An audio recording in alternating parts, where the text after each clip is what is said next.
nakupenda mina kupenda zaidi mina kupenda sana. Hallelujah. You make a dog, I love you every day. Come on, mu maso y'ababisha bacu babimenye ko dufite Imana ikomeye. Come on, mu maso y'ababisha bacu babimenye ko dufite Imana ikomeye.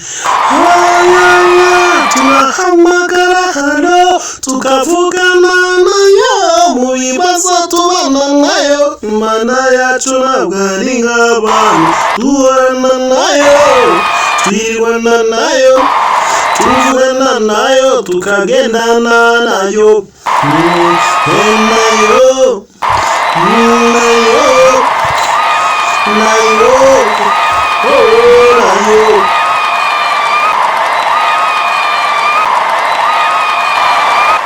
Hello, mumeze gute? Yesu nashimwe. Amahoro y'Imana n'abana namwe. Bimeze neza cyane. Uyu munsi wa none rero nzanye ijambo rikomeye cyane, ubutumwa bureba amahabara.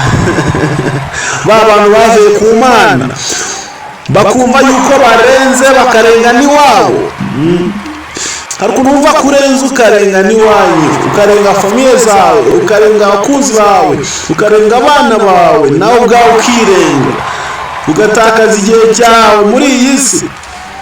Nyuma warangiza ukazigana ndetse ukicuza waramaze gutakaza igihe ndetse ukisama wasanda. Mwanzo usigaranye ukwijugunya kwiyahura. Merutse kumva abantu bari guterana amagambo n'abandi ngo babuza kwambara ubusa ngo ni uburenganzira bwabo. Uburenganzira ndabyemera n'uburenganzira bwanyu, muba kubikoresha inshuro nyinshi cyane. Nyina rukundo habwa uburenganzira ukarenga inzira. Uburenganzira se n'ubyumva nyine ni ijambo turuka ku kurenga inzira. Niba warenze inzira imodoka yarenze inzira nawe urabizi ukuntu ingaruka yabaye.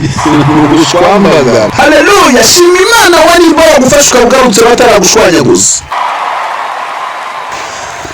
Ahanini cyane fokasinga ku bakobwa bo muri iyi minsi, aho usanga umuntu yumva ko arenze, kwiyambika ubusa, kumva ko ubusa bwawe bufite agaciro, kwiyandarika, kumva ko kwiyandarika kwa ntacyo bitwaye.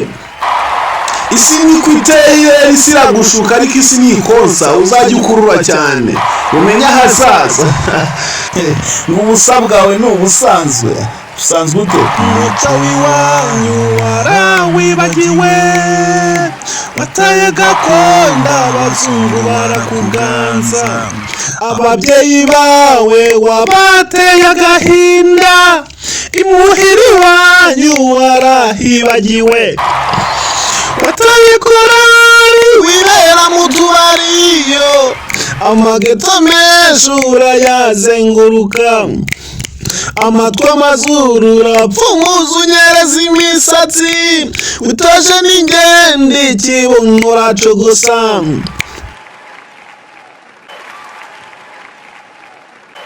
Yesu we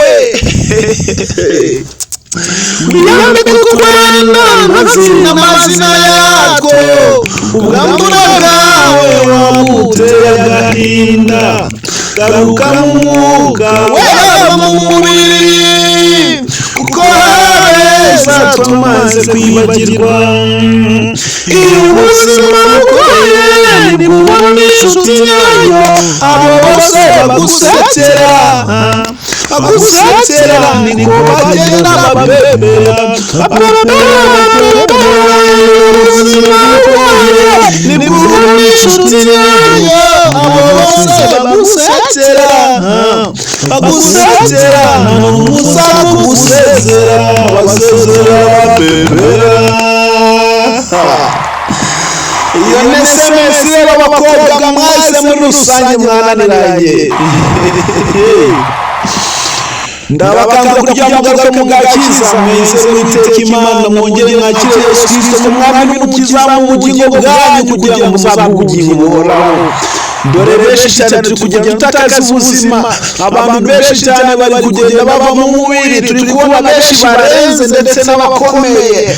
Ni wose ni wo kudapfa mu rwego rwo kugira ngo wumve yuko ukomeye, kugira ngo wumve yuko ukomeye banza wumve niba uri umuntu wo kudapfa. Ari benshi bagiye mushiki wanjye nakubwiye kenshi ntiwanyumva, nakugira inama buri gihe ntubyiteho, unkangisha wikende gisimeti n'amafoto, none abanyamatara y'ubusugi niki kikusanye keretse kuzana umuruho. Isi nikoshya tukanura cyane, umenya hazaza ni waba umukecuru, kuki utamenyeka amagara aruta amahera, kuki utamenyeka amagara aruta ibiceri, kuki utamenyeka amagara aruta ibipapuro.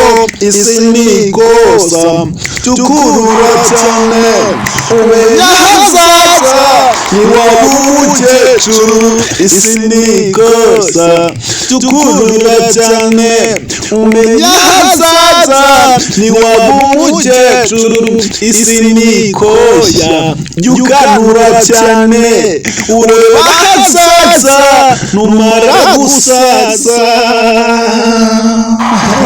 My name is Chrissy. Nawapenda sana zaidi. Nyinyi wote mnanipenda kusikiliza nyimbo zangu.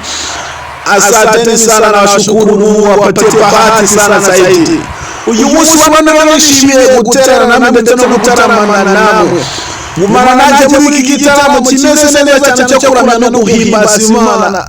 Ndagira ngo mbibutse ikintu gikomeye cyane, ukizwa ntabwo ari umurimo, ntabwo ari ikintu cyo kurata.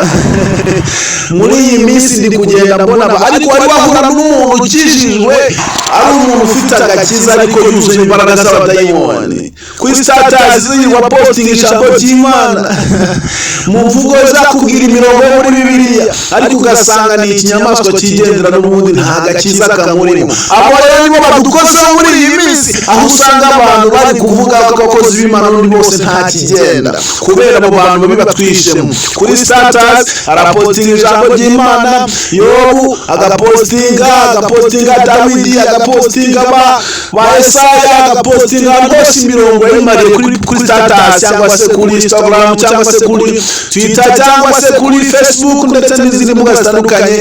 Ibiganiro bye byose yiganje n'ijambo ry'Imana, biganjemo n'ijambo ry'Imana. Abati umuntu arakijijwe, ariko hari n'imirimo ye ugasanga ni hafi ya ntayo. Ntabana n'abantu, nta rukundo agirana n'abantu, nta mvugo nziza agira mu bantu, ahubwo umutima wuzuye ubugome ndetse n'ubugoryi, reka mbivuge gutyo. So abo rero nibo badukoze muri iyi minsi. Ngende umuhanzi ndaririmba kandi inshuro nyinshi ntawe ntinya, kuko kandi muzapfa ntabwo ntinya kuvuga abantu bameze nk'abo ngabo. Abantu bameze gutyo nibo badukoze muri iyi minsi. Mubireke dukizwe mu kuri ndetse no mu mwuka, ndetse twere n'imutaro tubana nabo. Igabanya imisonga iyo Mana, igabanya imisonga wo itaza gusubiza. Igabanya imisonga we, igabanya imisonga disi, igabanya imisonga itaza gusubiza. Igabanya imisonga we, itara gusubiza. Igabanya imisonga. Wigurira agashati k'amafaranga 500, wakageza ku cumbitse ukagatera agapasi, wamara kugafungamo ugire gusenga kubw'amavuta y'Uwiteka Imana, abantu bagakwita umubosi. Haleluya! Kandi nawe mu rugi wawe, nawe ubwawe mu rugi wawe inzara ivuze umuvuga mu mufuka nta kintu wifitiye, ariko kubw'amavuta y'Uwiteka Imana abantu bakagira gute, bakakubona nk'umukire. Imana iduhisha abantu, Imana iduhisha amaso y'abanzi, Imana iduhisha amenyo y'abasetsi. Imana rero ndagira ngo nkubwire, Imana kuri uyu munsi wa none ni umukozi w'umuhanga, ni Imana ishobora byose, ni Imana igabanya imisonga itaraza gusubiza. Imana ikagufata ikakwima amafaranga yo kugura imodoka, abantu benshi bakagenda bakazibura barenze, bakazizana bakazifunuka, yarangiza nawe ikaguhikira kugakorera amafaranga 1000, warangiza ukagenda ukazitega ukazijyamo ku biceri bya 200, ugakoza tapaniko. ako kanya ndetse umushoferi akicaramo akagutwara uko wifuza yanagutwara nawe ukamubwira ati ibyo ntubyongeraho ugahura n'ikibazo gikomeye cyane mu modoka ye yiguriye ukamutegeka. uko niko Imana ikora. nshuti yanjye ndagira ngo ubwire kunyurwa muri iyi si, kunyurwa kwa mbere ni ukubana n'Imana ndetse no gukorana nayo. ndabakunda cyane rero kabisa, reka twiririmbire. tutaramane kuri musa none ndabashimira. wibuke no kujya ku Mvura TV ukore subscribe, ukore share, comment kugira ngo ujye ubona n'ibihangano byanjye umunsi ku wundi. Napenda sana zaidi abanyarwanda mwese muri rusange mu murimo w'Imana. twese dushima Imana kwa tukiyo tujagaze kandi tuba mu mahoro. Imana ikomeze kubana natwe. tugiye gutaramana rero uyu munsi wa none. ngiye gutaramana nanjye Somana na Tony nako ndi kumwe n'ababyinnyi banjye kabisa. Peace hejuru. Hallelujah, hallelujah, hallelujah, hallelujah. Amaboko hejuru twese duhimana icyubahiro. Amen, amen, amen. Sibo peace Rwanda. Safari nzuri sana katika mwendo wa mbinguni. Safari mbaya sana katika mwendo wa dunia. Kana tunakupenda sisi sote, tunakupenda wanadamu, tunakupenda kila siku, tunakupenda tu. Hallelujah. Dukomeze. Amen. Mimi na familia nakupenda sana Jehova. Mimi nakupenda kila siku. Mimi nakupenda kila siku tu.